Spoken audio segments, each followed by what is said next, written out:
मैंने चींटियों के जिंदा रहने के लिए अजीबोगरीब हरकतें करने वाली बहुत वीडियोस देखी हैं। जैसे इस वीडियो में उन्होंने बाढ़ से बचने के लिए अपने शरीर की ही नाव बनाई, या इस वीडियो में उन्होंने वास्प के छत्ते पर हमला करने के लिए अपने शरीर से लटकता हुआ एक पुल बनाया। तो मैं सोच रहा था अगर मैं अपनी 1000 चींटियों को ऑब्स्टेकल कोर्सेज में डाल दूं तो क्या वो इसे पूरा करने के लिए इसी तरह की चीजें करेंगी, या क्या फिर मेरी चींटियां इतनी समझदार नहीं है। खैर, मैंने अभी अभी पुराने चींटियों के छत्तों से 1000 चींटियों को इकट्ठा करने में घंटों बिताए हैं, इसलिए मुझे लगता है कि इन चींटियों को उनकी पहली ऑब्स्टेकल रेस में उतारने का सही मौका है। पहला ऑब्स्टेकल ये है।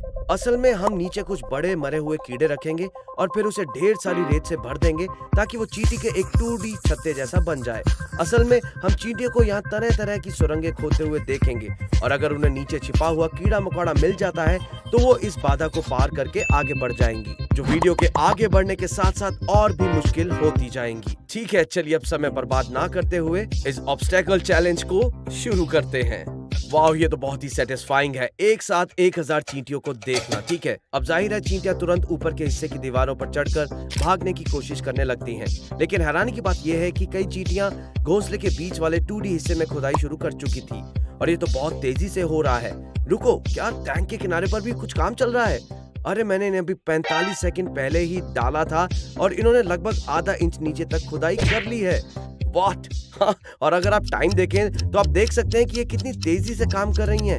ये रेत में छोटी छोटी सुरंगें खोदने के लिए सचमुच मिनी ड्रिल की तरह काम करती हैं, लेकिन असल में ये एक थका देने वाली और मुश्किल प्रोसेस है जिसमें रेत के हर एक कण को जमीन के नीचे काम करने वाली चींटी से लेना पड़ता है, इसे छोटे से छेद से सतह तक लाना पड़ता है और फिर यहाँ रेत के ढेर पर गिराना पड़ता है। जब मैं रिकॉर्ड कर रहा था तब दिन ढल चुका था, इसलिए मैंने लाइट बंद कर दी और अगले दिन आकर देखा कि क्या हुआ। दोस्तों, अगले दिन जब मैं वापस आया तो चींटियों का घोंसला कुछ इस तरह दिख रहा था। अरे यार, ये क्या है? सिर्फ 8 घंटे ही हुए हैं, इन चींटियों ने इतना कॉम्प्लेक्स नेस्ट कैसे बना लिया? और सिर्फ ये कॉम्प्लेक्स सुरंगें ही नहीं बनी, बल्कि याद है मैंने नीचे खाने के लिए कुछ मरे हुए कीड़े भी रखे थे। ये भी साफ है कि चींटियों को वो भी मिल गए, और ऐसा लग रहा है जैसे पूरी कॉलोनी उन पर टूट पड़ी हो और उन्होंने खाना शुरू कर दिया हो। और क्योंकि वो कीड़ों तक पहुंच गए तो टेक्निकली इसका मतलब है कि उन्होंने पहली बाधा यानी ऑब्स्टेकल को पार कर लिया है। मैं बहुत खुश हूँ, कांग्रेचुलेशंस दोस्तों। ये सब इतनी तेजी से हुआ कि कैमरे में कैप्चर भी नहीं कर पाया। ओह, लेकिन चींटियों के सामने आने वाली अगली ऑब्स्टेकल कैमरे में जरूर कैद होगी, क्योंकि अगली ऑब्स्टेकल है टाइट रोप। जी हाँ, आपने बिल्कुल सही सुना। और अगर आप सोच रहे हैं कि ये क्या है तो दोस्तों वो ये है। जी हाँ, चींटियों को आग और लपटों से भरे गड्ढे के ऊपर इस बेहद पतली रस्सी पर चलना होगा। ओह, मुझे इसे बुझाना होगा। ओह हाँ हाँ हाँ, इसे बुझा दो। क्या तुम बाहर जाओगे? नहीं, मैं मजाक कर रहा हूँ। ये तो पागलपन होगा। ये सचमुच मेरे पालतू जानवर हैं, मैं ऐसा कभी नहीं करूंगा। लेकिन अगर चींटियां गिर गईं तो मैं उन्हें यहीं फंसा लूंगा।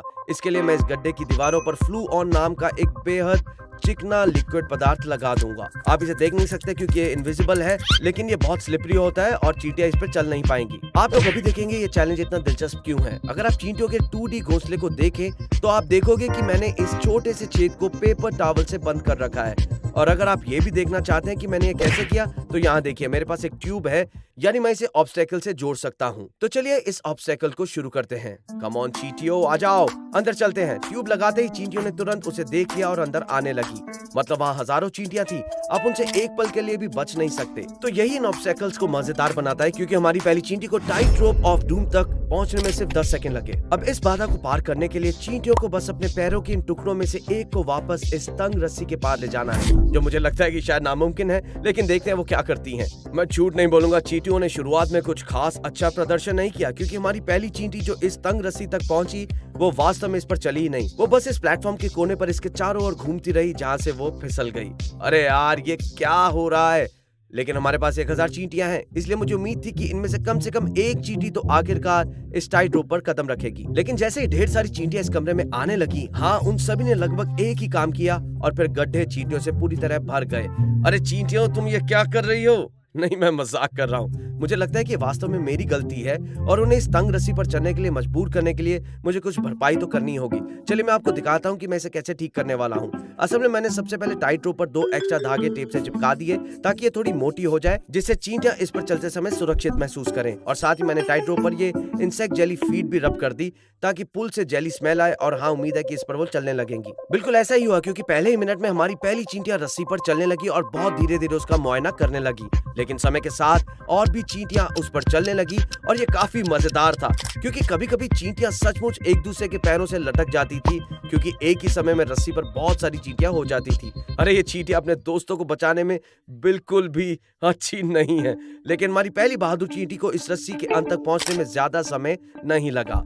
ये तो चैलेंज का आधा हिस्सा भी नहीं था क्योंकि अगर आपको याद हो तो चींटियों को इन कीड़ों के पैरों में से एक को उठाकर रस्सी के उस पार वापस लाना था और ये चींटी इसमें जरा भी दिलचस्पी नहीं दिखा रही थी क्योंकि वो बाकियों को पूरी तरह से इग्नोर कर रही थी। इसलिए मैं तब तक इंतजार करता रहा जब तक कुछ और चींटियां रस्सी पार करके किनारे तक नहीं पहुंच गई। और हैरानी की बात यह है कि उनमें से एक चींटी को पैरों में दिलचस्पी आई क्योंकि वो उनमें से एक के पास गई और उसे काटने लगी। लेकिन अगर आपको समझ नहीं आए तो इसका कारण ये है कि ये पैर इस मजबूत चींटी के लिए अकेले उठाने के लिए बहुत बड़ा है। इतनी सारी चींटियां इस तरफ आ गई, फिर भी उनमें से कोई भी इस बेचारी वर्कर आंट की मदद करने नहीं आई। लेकिन इस वर्कर आंट का एक मिशन था, वो जानती थी कि उसे एक टांग वापस कॉलोनी में ले जानी है। तो उसने क्या किया कि वो एक छोटे से इंसेक्ट की टांग के पास गई जिसे वो खुद उठा सकती थी और उसने उसे उठाया और चलना शुरू कर दिया। हाँ, ये बहुत कारगर तो नहीं था, लेकिन थियोरेटिकली अगर वो सही चाल चलती तो पूरी कॉलोनी के लिए इस बाधा को पार कर सकती थी। और उसने सही चाल चली, क्योंकि मैं मजाक नहीं कर रहा। वो सीधे रस्सी पर चलने लगी और वो बाल बाल बची, लेकिन गिरते गिरते बचते हुए उसने उसे पार कर ही लिया। और फिर चींटी सचमुच अपने मुंह में कीड़े का पैर दबाकर रस्सी पर चलने लगी। ओह गॉड दोस्तों, ये तो सच में बहुत ही अजीब है। मैं तुम्हें बैक कर रहा हूँ मेरे दोस्त, मतलब अभी तुम्हें बहुत लंबा सफर तय करना है। लेकिन दोस्तों, चींटियों की हालत अब तक बहुत खराब थी। आपने देखा होगा कि कितनी सारी चींटियां खाई में गिर गईं। ये तो सच में जानलेवा है। जी हाँ, 1000 चींटियों में से किसी ने भी इसकी मदद नहीं की। ये तो बिल्कुल अकेली ही पड़ गई और इसलिए ये आगे बढ़ती रही, रास्ते में आने वाली किसी भी चींटी को पूरी तरह इग्नोर करते हुए।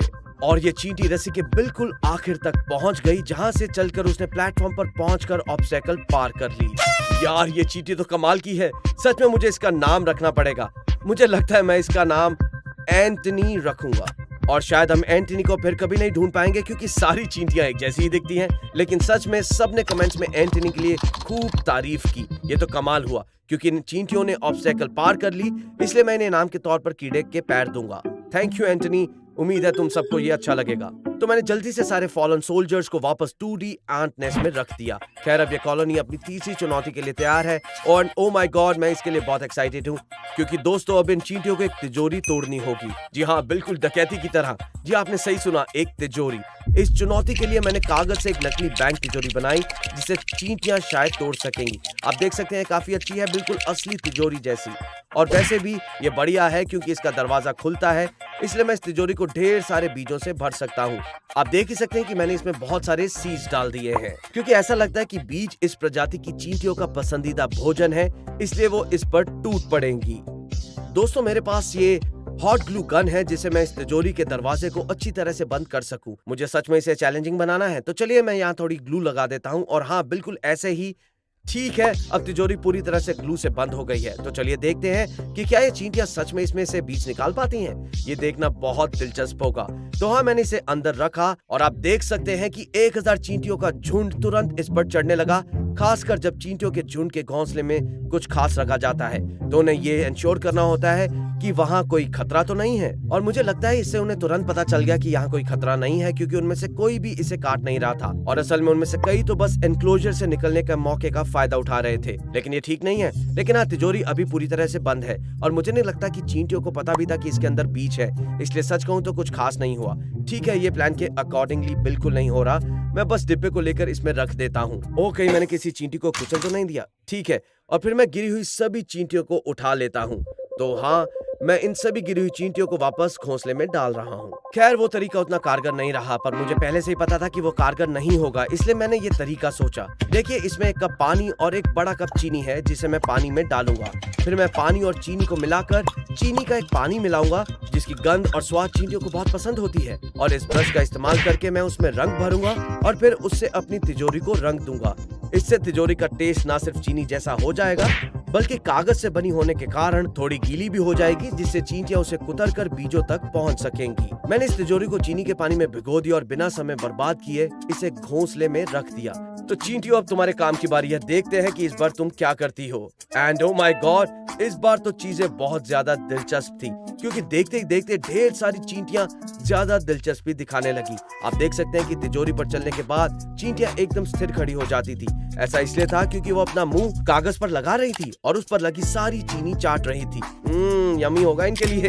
ये वैसा नहीं था जैसे मैंने सोचा था। मुझे लगा कि इससे वो कागज को चबाएंगी, ना कि चाटेंगी। लेकिन हाँ, बहुत सारी चींटियों को चीनी का भरपूर हिस्सा मिल गया। हालांकि मैंने एक भी चींटी को यहाँ बीज ढूंढने या उन्हें पहचानने की कोशिश करते हुए नहीं देखा। खैर, ये तब तक चला जब तक आप यहाँ छेद देखते हैं। अचानक से एक चींटी इसके पास आई और छेद में चली गई। और हाँ, इस छेद में एक चींटी थी जिसके पास बीजों का खजाना था। मुझे नहीं पता कि ये छेद यहाँ कैसे बना। शायद चीनी के पानी की नमी से ये बन गया होगा या किसी और कारण से। ये तो कमाल ही हो गया। मुझे नहीं लगता था कि ये इस ऑब्स्टेकल को पार कर पाएंगी, लेकिन ओ माय गॉड, इन चींटियों ने तो इस ऑब्स्टेकल को भी पार कर लिया। चलो मैं इस तिजोरी से सारी फालतू चींटियों को जल्दी से हटा देता हूँ। और हाँ, जब सारी फालतू चींटियां गिर गई तो मैंने तिजोरी को काट कर देखा कि क्या वो चींटी सच में अंदर पहुंच गई थी। और जैसे कि आप देख सकते हैं, वो बिल्कुल अंदर पहुंच गई थी। अरे यार, तुम्हारी चींटियों की टोली को पता ही नहीं चला कि तुमने उनके लिए कितना बड़ा काम कर दिया। सोचो, अगर ये एंटनी हो, वही चींटी जिसने ऑब्स्टेकल कोर्स जीता था, तो ये कमाल की बात होगी। खैर, मुझे नहीं पता कि ये वो चींटी है या नहीं, लेकिन मुझे ये चींटी चाहिए। तो हाँ, मैंने अभी भी तिजोरी का सारा खजाना चींटियों के 2D नेस्ट पर उड़ेल दिया और चींटियों को अब तक भरपूर खाना मिल चुका है। लेकिन मैंने सबसे मुश्किल चुनौती को आखिर के लिए बचा कर रखा था, ताकि पता चल सके कि मेरी चींटियों की कॉलोनी कितनी समझदार है। और ये आखिरी चुनौती है जमीन का लावा। जी हाँ, जमीन ही लावा बन जाएगी। और शुक्र है मैंने इसे पहले यहाँ बना लिया था। ये फाइनल ऑब्स्टेकल है। और आप सोच रहे होंगे, अरे यार, टेरा ग्रीन लावा कहाँ है? तो लावा जमीन पर बनी ये रेड स्ट्रिप्स है। सो दोस्तों, ये टेप के टुकड़े बहुत ही चिपचिपे हैं और अगर चींटियां इन पर चलने की कोशिश करेंगी तो जाहिर है वो इससे चिपक जाएंगी। तो अगर चींटियों को उन स्ट्रॉबेरी तक पहुंचना है जो मैंने ऑब्स्टेकल के आखिर में रखी हैं, तो उन्हें मेरे दिए गए 3 टूल्स में से किसी एक का इस्तेमाल करके ये पता लगाना होगा कि वो इस लावा को कैसे पार कर सकती हैं, या शायद वो अपने शरीर से कोई अजीब सा पुल बना ले, कौन जानता है। खैर, मैं ये पक्का करना चाहता था कि ज्यादा चींटियां पार्टिसिपेट करें, इसलिए मैंने पिछले कुछ घंटे चींटियों के घोंसले से एक एक करके उन्हें उठाकर इस डिब्बे में रखने में बिताए, या कम से कम जितनी हो सके मैंने किया। बाकी चींटियां नीचे रखी हैं ताकि उन्हें आसानी से लाया जा सके, ठीक कुछ इस तरह से। लेकिन इन सबको शामिल करने से पहले मैं आप सबको बताना चाहता हूँ कि टेरा ग्री का सामान वाकई बहुत बढ़िया है। मुझे पता है, मैं हमेशा यही कहता हूँ, लेकिन सच में हमारे पास बहुत ही प्यारे जानवरों की प्लशीज है। मैं आपको बस याद दिलाना चाहता हूँ कि अगर आप ये सामान क्रिसमस से पहले या साल के अंत से पहले खरीदना चाहते हैं तो इसे जल्द से जल्द खरीद लें, ताकि ये टाइम रहते आप तक पहुँच सके। खैर दोस्तों, आपके समर्थन के लिए बहुत बहुत धन्यवाद। और चलिए इस आखिरी चुनौती को पूरा करते हैं। खैर, मैंने जरा भी देर नहीं की और चींटियों को सीधे अंदर डाल दिया। अगर आपको समझ नहीं आया हो तो मैंने ऑब्स्टेकल का डिजाइन थोड़ा बदल दिया है, क्योंकि अगर आपको वो लाल टेप याद हो तो मैंने उसकी जगह और भी ज्यादा चिपचिपी और मोटी टेप लगा दी है, ताकि ये चींटियां उस पर से आसानी से ना निकल सके। चलिए देखते हैं क्या करती हैं। जैसे कि आप शायद समझ गए होंगे, बहुत सी चींटियां तुरंत टेप के पास गई और आगे की तरफ थोड़ी अटक गई। तो चिंता मत करो दोस्तों, मैं इस ऑब्स्टेकल के दौरान चींटियों पर नजर रखूंगा और जो भी चींटी बीच में बुरी तरह अटक जाएगी, मैं ट्वीजर से उसे उठाकर साइड पर कर दूंगा ताकि उन्हें कोई चोट ना लगे। खैर, इस टेप को पार करने के लिए, जैसा कि मैंने पहले कहा था, मैंने इन चींटियों को अलग अलग टूल्स दिए, जैसे मिट्टी का ढेर, कुछ धागे और लकड़ी के टुकड़े, ये देखने के लिए कि क्या वो इन चीजों का इस्तेमाल करके टेप को पार करने में कामयाब रहेंगी। और भले ही ऐसा लग रहा हो कि चींटियां इन टूल्स का इस्तेमाल नहीं कर रही हैं, लेकिन अगर आप मिट्टी के पास नीचे ध्यान से देखें तो उन्होंने मिट्टी के इस ढेर को टेप पर धकेलना शुरू कर दिया है, ताकि एक छोटा सा पुल बन जाए जिस पर वो चल सके। अगर वो इस पुल को इसी तरह बनाती रही तो वो इसे आसानी से पार कर लेंगी। तो मुझे लगता है कि मेरी चींटियां हैं तो थोड़ी समझदार। लेकिन दोस्तों, जब मैं ये वीडियो बना रहा था तभी मैंने देखा कि एक चींटी टेप पर चल रही थी और किसी तरह बिल्कुल अंत तक पहुंच गई थी। मुझे नहीं पता कि इस चींटी ने टेप की चिपचिपाहट को कैसे नजरअंदाज कर दिया। लगता है उसके पैर बहुत मजबूत थे, क्योंकि वो बिल्कुल अंत तक पहुंच गई, जहां उसे टेप से खुद को अलग करने में थोड़ी दिक्कत हुई, लेकिन आखिरकार वो कामयाब हो गई। और वाह, इस चींटी ने तो टेक्निकली इस ऑब्स्टेकल को पार कर लिया है। अरे यार, मैंने तो इस चींटी को देखा भी नहीं था, लेकिन फिर भी इसने बाधा पार कर ली।